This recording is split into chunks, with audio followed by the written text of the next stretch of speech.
கள்ளச்சாராயம்னு கேட்டேன், பதிலே வரல. இங்க இருந்து என்ன கள்ளச்சாராயத்துல 10 லட்சம் ரூபாய் கொடுத்தீங்க, அந்த கள்ளச்சாராயத்தை இறந்து போனாங்கல்ல, அப்ப நிர்வாக சீர்கேடு தானே, ஒத்துக்கிட்டீங்களா?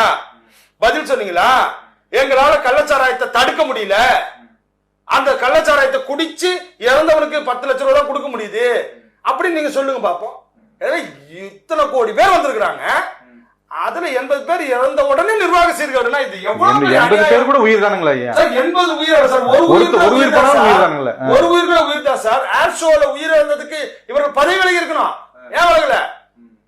தினசரி நடக்கிற விபத்துக்கள், தினசரி நடக்கக்கூடிய பிரச்சனைகள், தமிழ்நாட்டுல சட்ட ஒழுங்கு, கொலைகள், கள்ளச்சாராயம் வித்த பிரச்சனையில சண்டை போட்டு 2 பேர் செத்து போனான் சார். இப்ப அத சொன்ன தகவல் சொன்ன 2 பேரை வெட்டிருக்காங்க சார். நான் சொல்ற தகவல் இப்ப நடந்த ஒரு 3 நாளைக்கு முன்னாடி நடந்த தகவல் மயிலாடுதுறையில.